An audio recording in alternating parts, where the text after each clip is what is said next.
Narcissist, Seduction, Episode 13.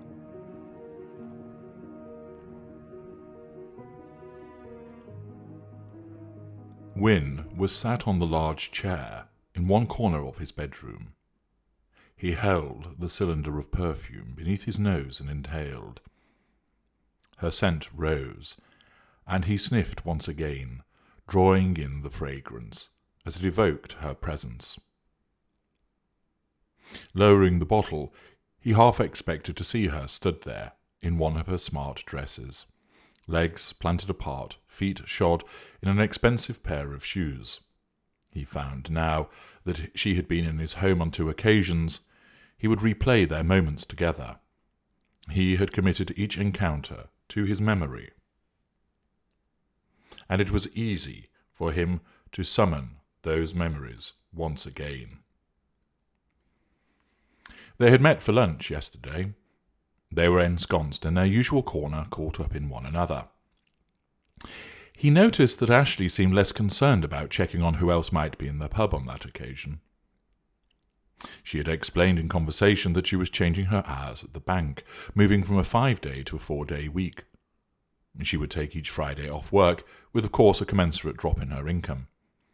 Ashley had explained that she'd wanted to spend more time with Christopher, as she found that she barely saw him during the week. Often, when she would arrive in from work, he would already be asleep. Accordingly, she wanted to be able to spend time exclusively with him, whilst Amelia was at school, and without Peter complaining that she was doting on her son too much, as he often did when she tried to spend time with him at a weekend.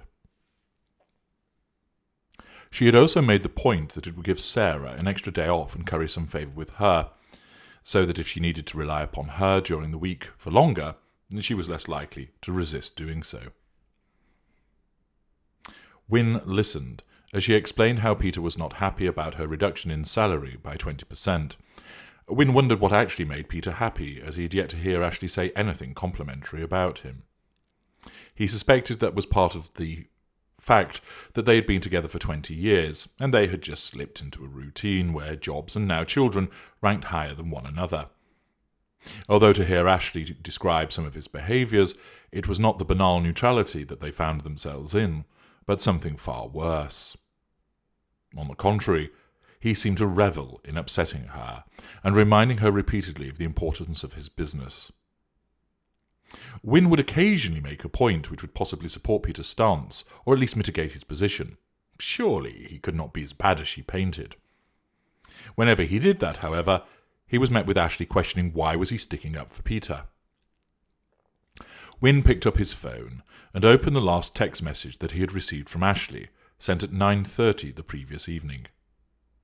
"I need you to rescue me. We need to be together.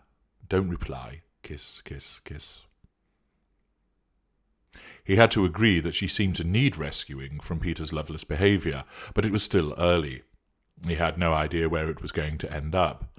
He had never been the other man before, and he was quite content to concentrate on his job and his other interests and see what happened, even though he wanted her. He really wanted her, but he was also of sufficient experience that he knew that the worst thing he could do would be to pressure Ashley. He had to stand tall. Of course, he occasionally found himself wondering what it would be like to live with someone again, to share the companionship of someone he loved. It seemed a very long time since he had felt that. In a way, he had withdrawn from many things. Although he could always rustle up a +1, he was mindful of that person thinking there was more to their involvement than just an invitation to a dinner or a drinks party. He had no desire to mislead them, and therefore began to turn down such events, preferring to either go out with purely male friends or, more often, relax at home, content with his own company.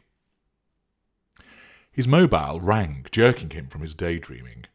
It was Ashley. What did she want? Was there a problem? She never called on a Saturday. "Hello?" asked Wynne tentatively. "Hello there, how are you?"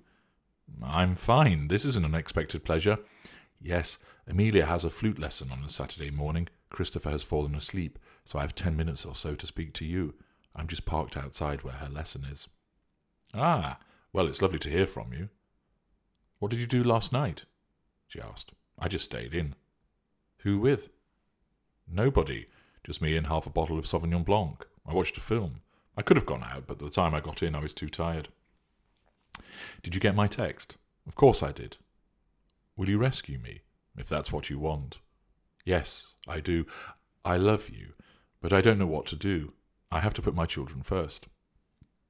Absolutely, I understand that. You do, don't you? You're the only one who understands me. That's why you're so special. Wynne didn't say anything. What will you do today? She asked. I've got 2 friends visiting. I told you about it yesterday. Oh, yes, when will they arrive? I will go and pick them up from the airport in 30 minutes. Are they just staying tonight? Yes, they fly back tomorrow afternoon. It's been a while since I've seen them. They're great chaps. Will you be going out tonight? Oh, yes. They will want to go into town. Ashley made a disapproving sound. What's wrong with that? Asked Wynne. I don't like you going out on the town. It's like the old ways. You'll have women after you. Wynne laughed. I don't think so. I want to see Richard and Chris, although admittedly Chris will spend his time hunting down the ladies. See? This is what I have to worry about, and I won't be able to speak to you as I have to go out for dinner with him. Thankfully, there will be other people there. Don't worry about me. I'm sure you'll have a delightful time. I'll send you a few texts. No, you'd better not, in case Peter sees them. Ah, but he won't, will he? If you have your usual SIM in, then my messages won't be collected. You'll only get them when you swap the SIM cards. Is that right? Yes, that makes sense. So if you get a moment to powder your nose, you can swap the SIM cards and pick my messages up and then swap back. Fantastic. That way I'll have a piece of you with me whilst I am out. I like that, she said. Yes, I thought you would. Listen, I was looking on the web last night and saw that there are some cruises where rock bands play. I would love to go on one of those and take Amelia. We could do that, couldn't we? Wynne paused. Why was she asking him about such a commitment as that? He'd never even met her daughter, yet here she was suggesting some kind of holiday involving the 3 of them. Well, don't you think there are a few things to deal with before we start thinking about that? He said. But it looks fantastic. At least 3 of my favourite bands go on these. I've been reading the reviews and they sound marvellous. Ashley continued espousing the delights of the cruise as if she had not heard his observations. Wynne found that strange. So, what do you think? When are they? Said Wynne, seeking a route away from the topic. Not until July next year. Ah, well, no need to decide just yet, then, is there? No, I suppose you're right. Look, I'd better go. Amelia will be coming out soon, and she'll only ask whom I've been speaking to. I might try and give you this afternoon if I can get away. Okay, maybe speak to you later. Bye. Wynne tapped the phone against his teeth. Little by little, she was extending the contact with him. During the week, from first thing until early evening, it was a combination of telephone calls, texts, and occasional lunches. Now, she was breaching the weekend. She was sailing towards him. That evening, Wynne was sat with Richard in a booth in a busy bar. They had already lost Chris, who was, true to form, scouting the bar for women. He recalled when his friends had visited him years earlier at university. They had walked into a pub and Wynne had ordered a pint before turning to ask Chris what he wanted. When he turned, he was already kissing a woman who he could only have met seconds earlier. Wynne looked around, seeing if he could see his friend through the crowd, but he was nowhere to be seen. That'll be the last we'll see of him, said Richard, before laughing. He doesn't change, does he? No. He'll appear eventually. No doubt it'll be tomorrow morning. I'd better send him my address so he knows where to go back to, commented Wynne. Good idea. Wynne pulled his phone from his pocket. He had heard nothing more from Ashley. He had sent her a handful of messages in the hope she would pick them up at some point. Frequently he had glanced to his phone, hoping to see the gold light flashing, but there was nothing. Waiting to hear from somebody, are we? Asked Richard. Yes, well, sort of. Could it be a lady? Yes. Oh, yes, so, who's this then? Just someone I used to work with. What's she called? Ashley. Got a picture? Wynne shook his head. What's she like, then? Wynne described her to his friend. Sounds all right to me. Been seeing her long? Just a few weeks, although we've known one another for 10 years. What prompted this, then? She came after me, started texting me one night, and professed to be in love with me. Whoa, declared Richard. She professed what? To be in love with me. She said she loves me and she always has. That's a bit full on, isn't it? I thought so. In actual fact, I'd never had much to do with her at the bank. We were in separate departments and on different floors for a long time. The way that she described it, though, it seems she had something for me for a while, but I never noticed. Richard nodded. I suppose that can happen. The thing is, mate, she can't have known me that well. We rarely spoke. Okay, she might have seen me often enough, perhaps when I wouldn't notice, but seriously, I'd be pushed to say we had more than a dozen conversations in all the time that we worked in the same bank. Oh, and she's married. Ah. Seriously, I haven't chased her. She's the one that's come after me. To be honest, after all the crap I put up with them, all the crap that I put up with, and then having nobody, it's good to hear pleasant things said about me for once. Plus, we have lots in common. She likes history and castles, she loves films and literature, we like similar films and books. We sit and talk about them for ages and discuss them by text. It's fantastic to find someone with so many similar interests to me, and who can hold a decent conversation. She really does say the nicest things to me, you know. I mean, I think sometimes she goes a bit over the top, but I'd rather hear that than be called names again, attacked. Well, yeah, of course. Do you know her husband? Not at all, I've never met him. He's called Peter. He sounds like a bit of a twat, to be honest. Well, a lot of a twat. Never helps the kids. He's nasty to her. Always puts his work before her and the family. She detailed quite a list, said Wynne. How many children? 2. How old are they? 8 and 10 or 11 months. 10 or 11 months? Jesus, he must be a twat if he's playing away so soon after having had another kid. Yeah, I must admit I did find that strange, but from where I am, I've got the best of it. We meet up, it's fun, she's engaging and interesting, and that's it. No demands are made of me, and I've certainly made no demands of her, nor will I. She's the one who has to decide what she wants. Have you shagged her yet? No? No? What's up with you? Well, I've done everything else. She seems to think I'm a bit of a player.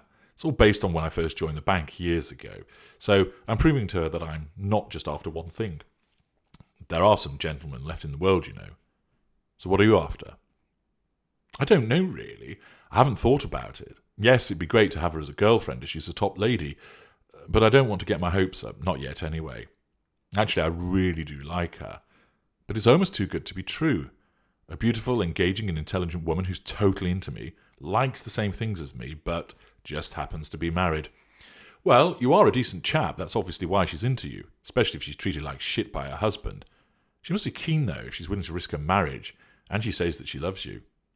Well, yes, it does look that way, doesn't it? Agreed Wynne. He took a drink and looked about as bodies moved back and forth from the dance floor to the bar. Well, mate, if you're enjoying it, fair play. God knows you deserve it after what you were put through. Thanks, pal. You just need to make sure, though, that she's not mental. How do you mean?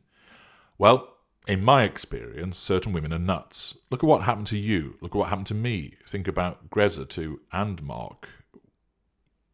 Woolley. See your point. To be fair, she's lovely, but has been treated really badly by him. I think she's just looking for some kind of escape from her situation. Sure. Just watch out for her throwing cans at your head, smiled Richard. I will, matey. I know it must feel fantastic after the rubbish you've had to put up with in the last few years, but you came out of that and straightened things out. Give it time. Don't rush in just because it's shiny and new. Oh, I don't intend to. Yes, I know I've got strong feelings for her, but I'm just seeing what will happen. I know what I would like to happen, but whether it will, well, that's another matter. There are quite a few hoops to jump through first. Seriously, she sounds great. You just need to make sure you're not going from one maniac to another. You really don't need it. I appreciate the concern, mate, but it all seems good. She says really decent things to me. Texts and rings me a lot and really appears to be into me. It's a good thing. Okay, good. Well, let's hope that doesn't change then. I doubt it. I think it will only get better. I have a good feeling about this one. They both raised their glasses and chinked them together, toasting the future.